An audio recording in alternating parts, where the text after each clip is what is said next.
Olá! Ora, cá estou eu mais uma vez para vos falar sobre a vida e a obra de um autor galardoado com o Prémio Nobel de Literatura. O meu nome é Sebastião Barata e hoje vamos falar de Kenzaburo Oe.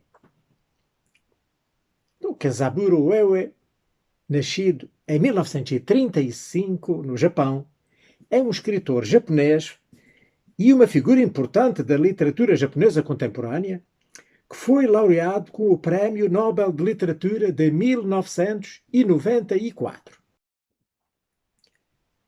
Ora então, Kenzaburo Oe nasceu no dia 31 de janeiro de 1935 em Ozu, que é uma povoação da província de Ehime, situada na orla noroeste da ilha de Shikoku, que é a mais pequena das 4 principais ilhas do arquipélago japonês.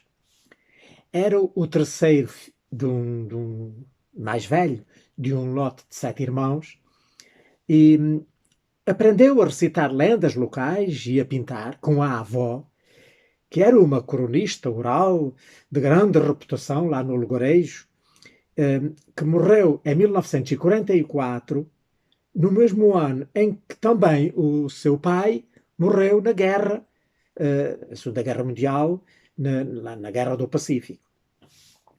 A mãe do Oe tornou-se então a sua principal fonte de educação.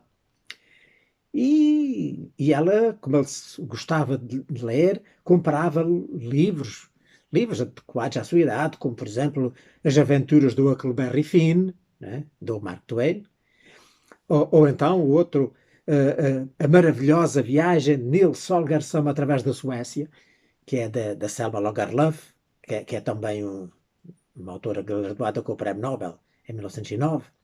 Então, e o impacto destas leituras marcou profundamente o autor. O Kanzaburo Oe contava 6 anos de idade quando a Guerra Mundial chegou lá ao Japão, quando assolou o seu país. E então a escolaridade dele ficou marcada pelo inculcar dos ideais imperiais nipónicos. Depois de passar a guerra, ele de facto cresceu e começou-se a perceber de que só lhe tinham ensinado mentiras e sentiu-se traído.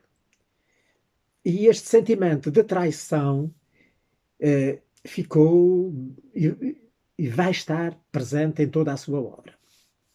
E a derrota do Japão trouxe então enormes mudanças lá na vida no Japão, mesmo inclusive lá para naquelas aldeinhas, né, remotas, lá como era a aldeia dele, assim, quase dentro de uma floresta, lá numa ilha remota.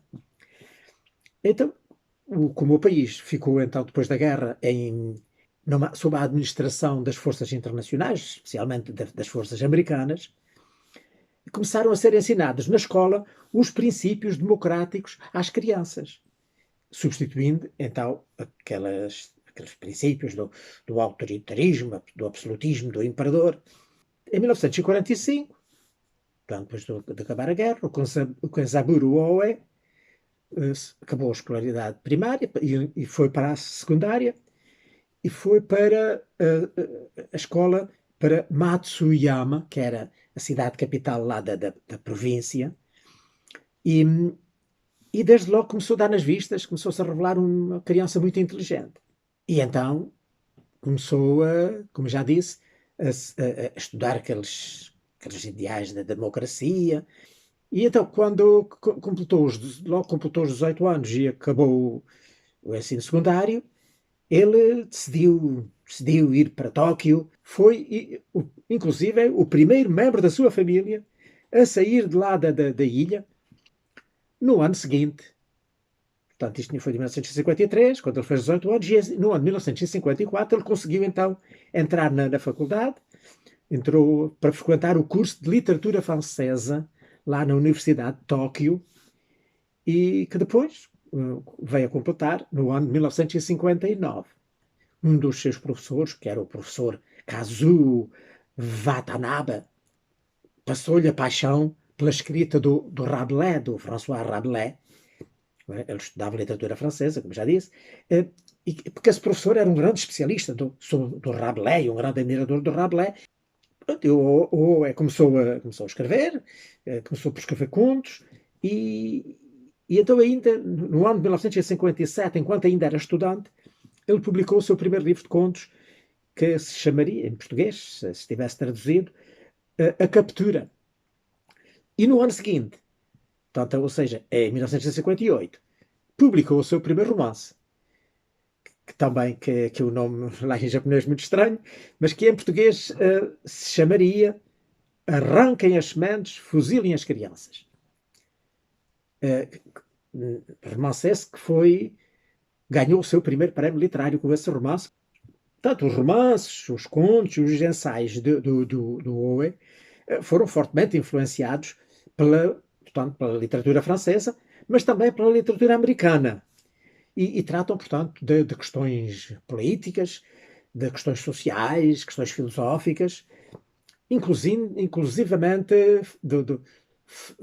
sobre as armas nucleares, sobre a energia nuclear, sobre o não conformismo social, sobre o existencialismo. Portanto, a sua obra anda muito à volta disso. Ora, o Owe casou-se seguidamente, no ano de 1960, e a sua mulher, que se chama, ainda é viva, felizmente, o Yukari, era filha de um célebre realizador lá, japonês, que é o Masaku Itami, e irmã de um outro realizador, o Yuzo Itami, que infelizmente veio mais tarde a suicidar-se. Bem, ele, nesse mesmo ano em que se casou, conheceu o Mao Zedong, ou o Mao Tse-tung, como prefiram pronunciar, que numa viagem que fez à China. Também no outro ano a seguir ele veio à Europa, visitou a Rússia, visitou vários países da Europa e portanto, alargou os seus horizontes com isso.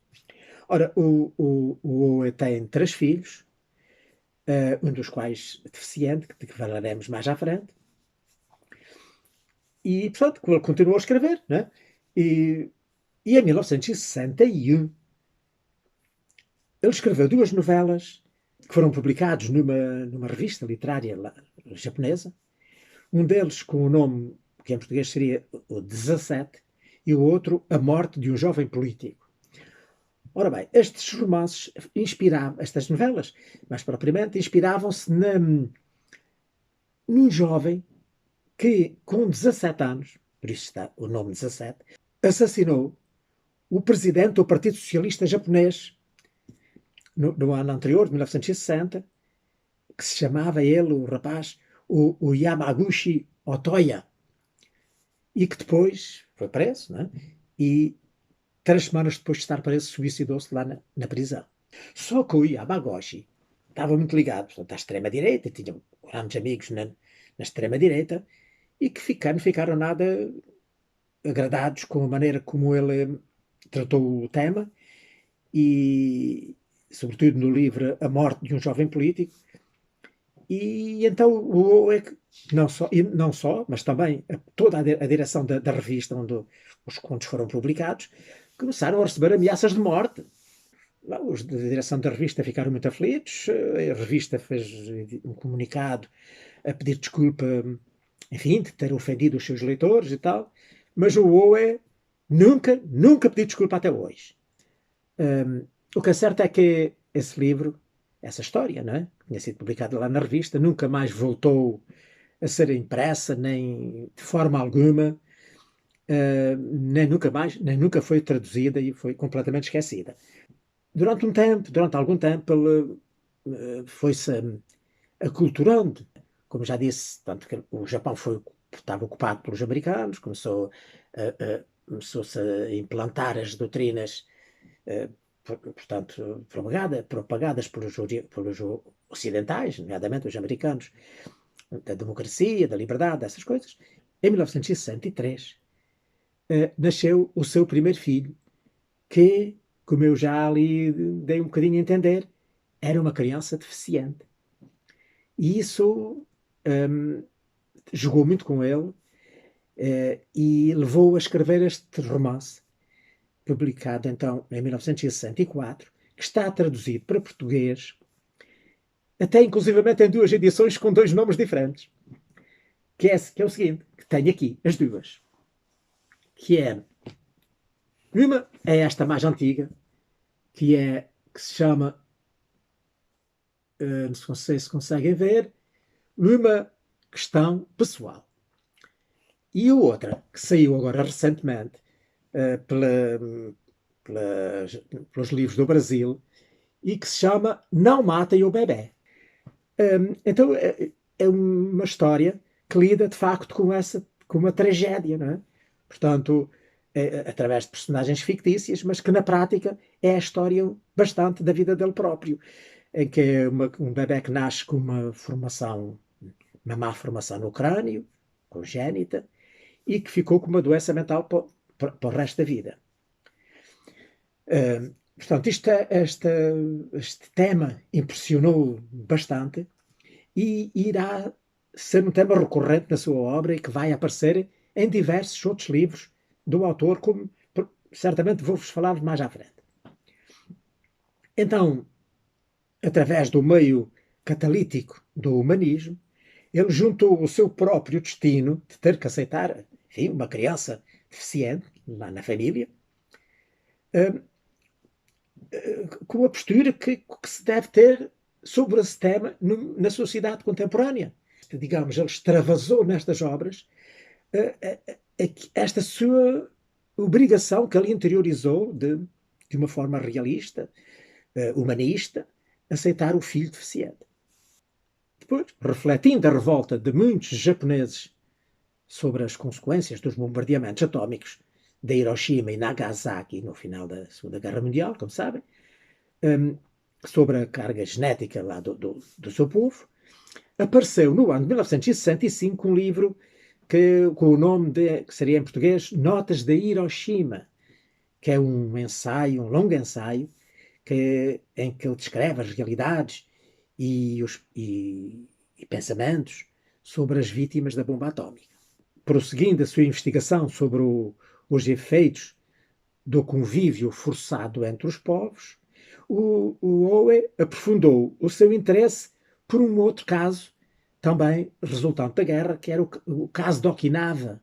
Okinawa, que era o grupo mais meridional, lá das ilhas do Japão, que antes da restauração Meiji, a restauração Meiji que ocorreu, tinha ocorrido já mais de um século antes, cerca de um século antes, no ano mais propriamente, em 1868, que foi uma modificação muito grande na sociedade japonesa, que até aí havia o shogunato, quer dizer, que era o país estava dividido em províncias, né, que eram dirigidas quase de uma forma quase autónoma e independente pelo seu shogun.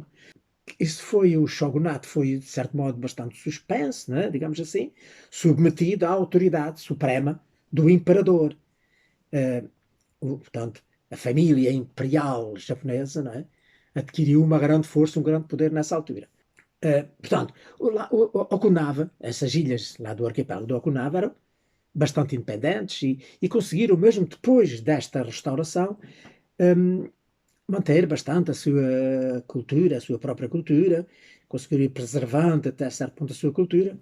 No entanto, durante a Segunda Guerra Mundial, infelizmente, foi aí que aconteceu realmente a única batalha, grande batalha da Segunda Guerra Mundial, em território japonês.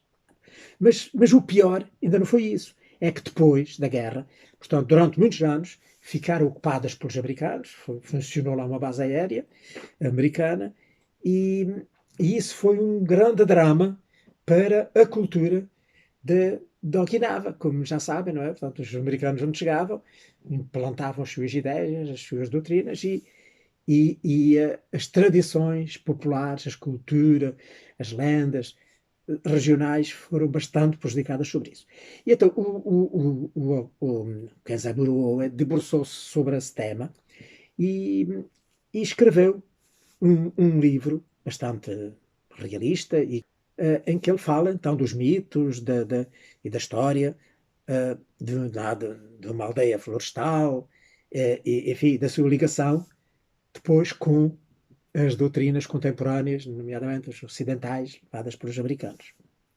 Esse livro veio a dar muitos dissabores, porque muitos anos até mais tarde, já no ano de 2005, dois militares japoneses, já velhotes, reformados, e que tinham participado lá no combate, na Batalha de Okinawa, vieram a lançar uma, uma ação em tribunal contra o Oe, porque dizia lá no livro que o exército japonês, quando viram que estavam a perder a batalha, forçaram milhares de habitantes lá das ilhas a suicidarem-se.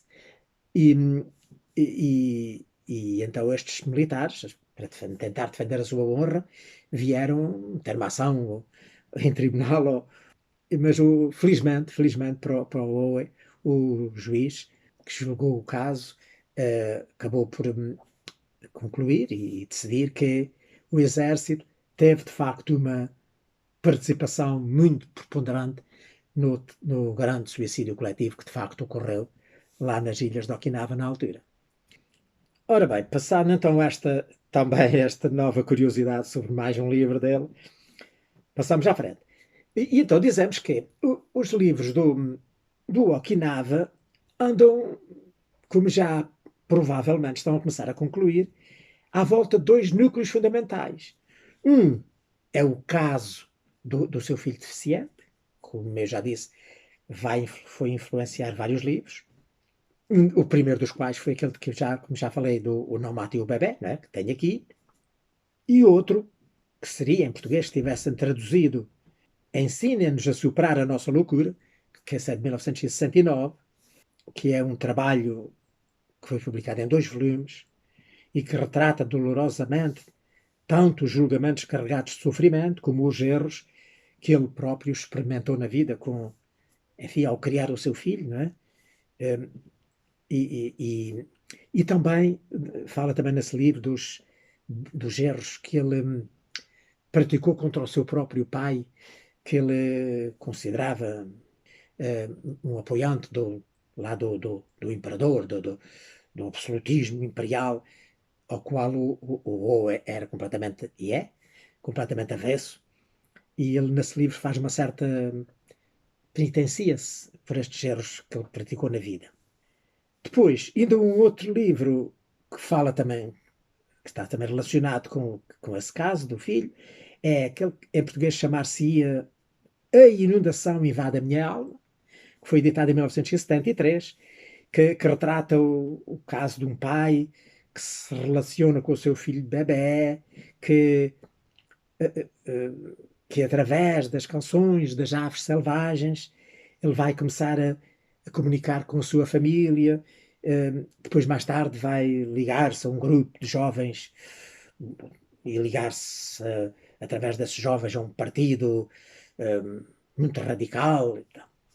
Depois, ainda outro livro também deste ciclo, digamos, deste núcleo, é o chamar-se-ia o Despertem, ó Jovens da Nova Era, que foi editado em 1983, que é uma obra onde ele retrata então como é que o seu filho deficiente se foi desenvolvendo, desde criança até jovem, e o efeito que a poesia do Blake, do William Blake, teve na sua vida e no seu trabalho, como o ajudou a superar essas contrariedades, digamos assim, da vida.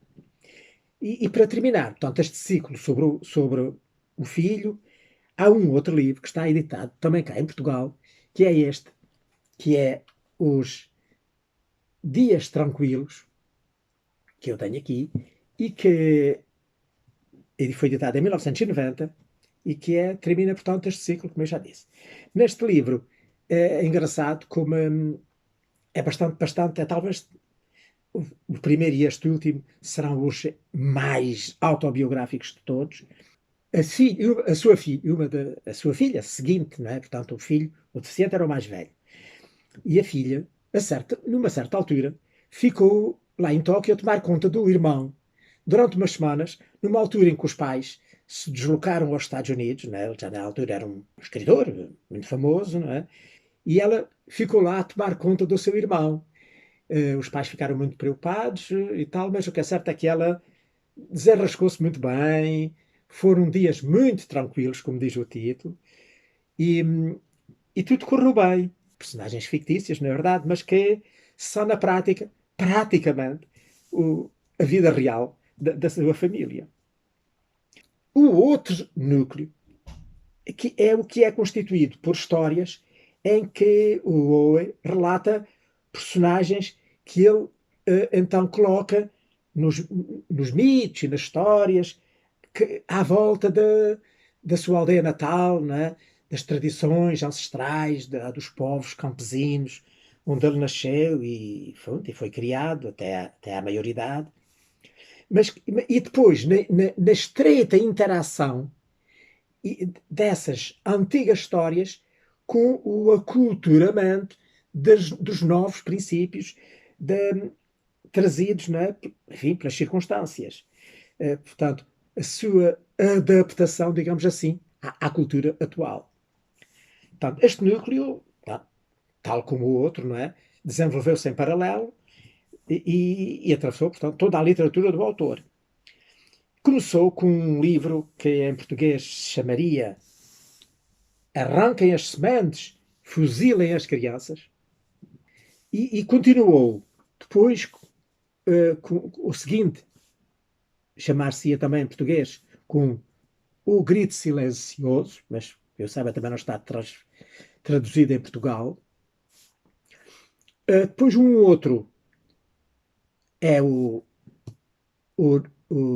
pronto, que em português chamar-se-ia Cartas para os Anos Nostálgicos, que este foi editado em 1987, e que esta é uma obra que fala-se de um jovem que, apostando na sua cosmologia e na sua visão do mundo fantástico de Dante, se esforça, mas que não consegue estabelecer, enfim, uma base cultural de integração destas teorias, não é, do Dante nas tradições das suas lendas, das suas tradições lá florestais. Depois, inspirou-se nas metáforas poéticas do W.B. Yeats, que é um outro autor galardoado com o Prémio Nobel. Este tinha sido graduado já no ano 1923. Então, portanto, influenciado pela poesia do Yeats, o Owe abalançou-se a escrever uma trilogia que deu o nome de A Árvore Verde Flamejante, se tivesse traduzido em português, que é constituída pelos 3 livros. O primeiro, que se chamaria em português Até que o Salvador, entre aspas, Salvador seja flagelado, que é editado em 1993. O segundo, que se chamaria em português Vacilante, que foi editado no ano seguinte, 1994. E o terceiro, No Grande Dia, editado em 1995. Então, neste projeto de 3 livros, o Owe fez um grande esforço para apresentar então aqui a sua ideia, a sua cosmogonia, as histórias e as lendas populares do seu povo como modelos para sobre eles se construir então um modelo contemporâneo de sociedade para o Japão. Como veem, portanto, são os 2 grandes núcleos à volta dos quais girou toda a literatura do Owe. Pronto, o Kenzaburo Owe foi galardoado, por isso que eu estou a falar nele, com o Prémio Nobel de Literatura, no ano de 1994, que, segundo lá o Nobel, por criar um mundo imaginário onde a vida e o mito se condensam para formar uma imagem desconcertante da situação humana atual. Portanto, os seus livros ganharam diversos prémios, que eu falei na literatura que consultei, vi vários prémios que ele recebeu, prémios importantes, mas um dos prémios uma das galardões para o qual ele foi nomeado foi a Ordem da Cultura lá do Japão. E ele recusou, porque era concedido pelo imperador. Ora, depois de tudo o que eu já falei sobre o Owe, um galardão que lhe era atribuído pelo imperador, o Owe não queria. Ele era um democrata, era contra todas as teorias de absolutismos e de fundamentalismos e assim. Justificou-se dizendo: não reconheço qualquer autoridade ou qualquer valor que seja superior à democracia. É claro que isso mais uma vez, lhe resultou em ameaças. Ele foi perseguido, foi ameaçado, enfim, pelos partidários, os amigos do imperador. Depois de ganhar o Nobel, tanto o Owe não era assim tão velho como isso, e continuou a escrever. O Nobel, aliás, até o encorajou a escrever e a embarcar até na busca, na procura de novos rumos, de novos caminhos para a sua literatura. E escreveu vários livros, muito daí para diante, alguns dos quais também estão traduzidos cá em Portugal. Um dos livros com os quais ele surpreendeu os seus leitores, que foi editado no ano de 1989, que é este aqui, que se chama Um Eco do Céu. Ora, este livro também é um livro muito engraçado, porque conta a história de uma jovem japonesa que, desiludida com a vida e enfim, não querendo mais acreditar naquilo que lhe ensinavam, largou, saiu, foi para a América, viveu nos Estados Unidos há algum tempo, mas depois mudou-se para o México. Lá conheceu as, um, as lendas da Nossa Senhora, da Virgem Negra de Guadalupe, né, que é muito, muito venerada lá no México, e entusiasmou-se um bocado com essa filosofia sobre a Virgem Negra, e depois, um dia, lá à beira enfim, das pirâmides, né, lá aztecas, ela veio a ser como que quase uma deusa, né? Aqui está uma imagem dela vestida lá da Virgem, como se fosse a Virgem Negra, quase como uma deusa lá para aqueles pobres moradores, né, daquelas aldeias perdidas lá do México. Portanto, outro que não está traduzido em português, mas eu julgo que está traduzido do Brasil, penso eu, a época em que eu realmente era jovem, Livro-se que saiu em 1992. Há um outro também, que também creio que também está traduzido no Brasil, que é o Salto Mortal, que foi editado em 1999. E então um outro que assim está traduzido cá em Portugal, que é este, que é de 2000 e que é As Regras do Tagame. Ora, o Tagame é assim como que um género de um gravador de cassetes, não é? Daqueles antigos, muito antigos, que lá usavam, e que então as duas personagens principais do romance usavam para comunicar entre si. Um deles era um realizador de cinema, no qual, nesta personagem, ele encarna aquele seu cunhado, lembram-se que também era realizador de cinema, e que se suicidou. E então ele, no fundo, neste livro, conta um bocado a história desse seu cunhado. Então, era um realizador que ia gravando cassetes e mandando para um grande amigo, onde ele ia despejando as suas angústias, as suas mágoas para o amigo, até que um dia lhe manda uma cassete onde ele diz que se despede dele, e a seguir ouvia-se na cassete um barulho, um barulho esquisito. E então, logo de seguida, que ele de ter acabado de ouvir a cassete, entra lá no escritório a sua esposa e que lhe diz: olha, sabes que o teu amigo, o realizador, suicidou-se, acabou de se suicidar. Portanto, é à volta desta história, não é? Em que ele aqui, mais uma vez, encarna algo de, não dele propriamente, mas de alguém da sua família, também um caso que o impressionou bastante. E então, o último livro, mais recente livro dele, que eu não sei se até foi mesmo a última obra que ele publicou, que editou em 2009 e que está aqui traduzido em português, chama-se A Morte pela Água. A Morte pela Água, em que ele aqui, neste romance, aproveita o caso do seu pai, né, que tinha morrido na guerra.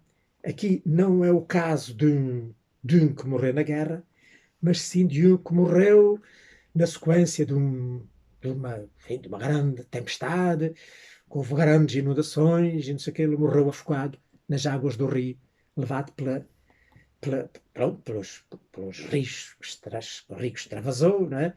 E ele caiu ao rio e afogou-se. Portanto, ele aqui revive a história do pai, não através da morte na guerra, mas sim através da morte por afogamento. Portanto, mais uma vez, e como de facto se vê, muito da sua obra reflete a sua própria autobiografia. Como, aliás, é normal e natural, e como eu já tenho dito de outras vezes, praticamente todos os autores põem sempre qualquer coisa de si próprio nos livros que escrevem.